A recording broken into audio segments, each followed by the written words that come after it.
प्रेरितों 5 अध्याय। हनन्याह और सफीरा। हनन्याह नामक एक मनुष्य और उसकी पत्नी सफीरा ने कुछ भूमि बेची और उसके दाम में से कुछ रख छोड़ा, और यह बात उसकी पत्नी भी जानती थी, और उसका एक भाग लाकर प्रेरितों के पांव के आगे रख दिया। पतरस ने कहा, हे हनन्याह, शैतान ने तेरे मन में यह बात क्यों डाली कि तू पवित्र आत्मा से झूठ बोले और भूमि के दाम में से कुछ रख छोड़े? जब तक वह तेरे पास रही, क्या तेरी ना थी? और जब बिक गई तो क्या तेरे वश में ना थी? तूने यह बात अपने मन में क्यों विचारी? तू मनुष्यों से नहीं परंतु परमेश्वर से झूठ बोला है। ये बातें सुनते ही हनन्याह गिर पड़ा और प्राण छोड़ दिए, और सब सुनने वालों पर बड़ा भय छा गया। फिर जवानों ने उठाकर उसकी अर्थी बनाई और बाहर ले जाकर गाड़ दिए। लगभग 3 घंटे के बाद उसकी पत्नी, जो कुछ हुआ था न जानकर भीतर आई। तब पतरस ने उससे कहा, मुझे बता, क्या तुमने वह भूमि इतने ही में बेची थी? उसने कहा, हाँ, इतने ही में। पतरस ने उससे कहा, यह क्या बात है कि तुम दोनों ने प्रभु की आत्मा की परीक्षा के लिए एका किया? देख, तेरे पति के गाड़ने वाले द्वार ही पर खड़े हैं और तुझे भी बाहर ले जाएंगे। तब वह तुरंत उसके पांवों पर गिर पड़ी और प्राण छोड़ दिए, और जवानों ने भीतर आकर उसे मारा पाया और बाहर ले जाकर उसके पति के पास गाड़ दिए। सारी कलीसिया पर और इन बातों के सब सुनने वालों पर बड़ा भय छा गया। चिन्ह और अद्भुत काम। प्रेरितों के हाथों से बहुत चिन्ह और अद्भुत काम लोगों के बीच में दिखाए जाते थे, और वे सब एक चित्त होकर सुलेमान के ओसारे में इकट्ठा हुआ करते थे। परंतु औरों में से किसी को यह हियाव न होता था कि उनमें जा मिले, तो भी लोग उनकी बड़ाई करते थे। विश्वास करने वाले बहुत से पुरुष और स्त्रियां प्रभु की कलीसिया में बड़ी संख्या में मिलते रहे, यहाँ तक कि लोग बीमारों को सड़कों पर ला लाकर खाटों और खटोलों पर लिटा देते थे कि जब पतरस आए तो उसकी छाया ही उनमें से किसी पर पड़ जाए। यरूशलेम के आसपास के नगरों से भी बहुत लोग बीमारों और अशुद्ध आत्माओं के सताए हुओं को ला लाकर इकट्ठे होते थे, और सब अच्छे कर दिए जाते थे। प्रेरितों की गिरफ्तारी।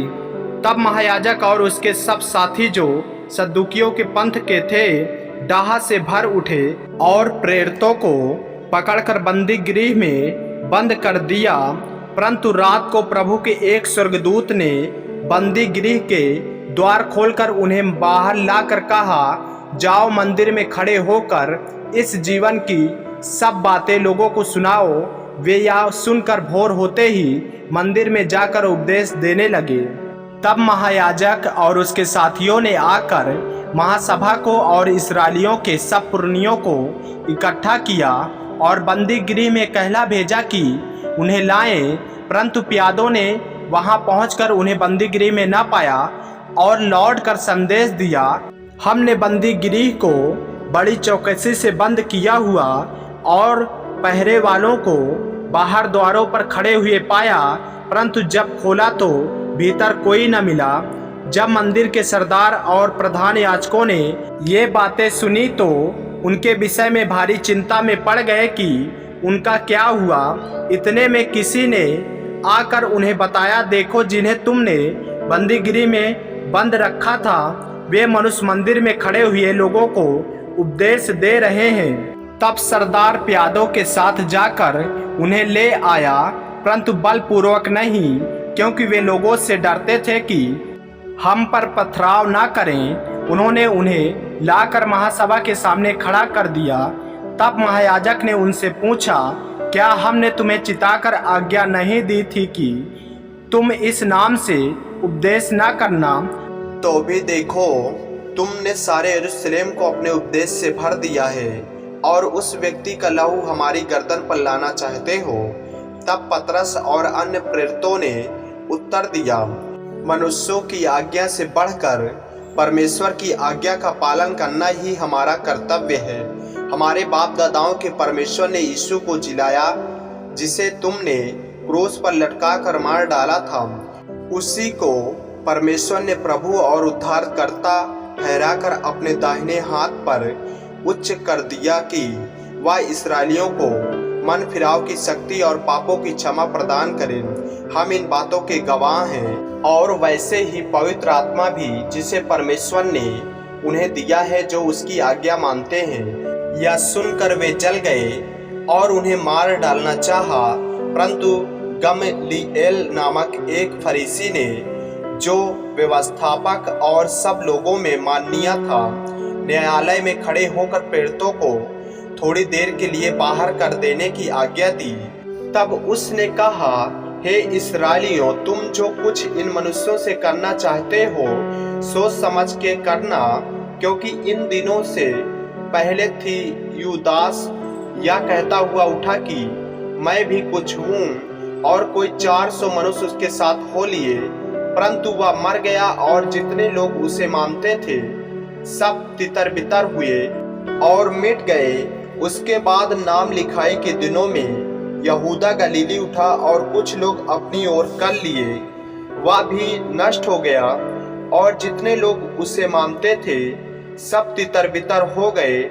इसलिए अब मैं तुमसे कहता हूँ, इन मनुष्यों से दूर ही रहो और इनसे कुछ काम न रखो, क्योंकि यदि यह धर्म या काम मनुष्यों की ओर से हो तब तो मिट जाएगा, परंतु यदि परमेश्वर की ओर से है तो तुम उन्हें कदापि मिटा ना सकोगे।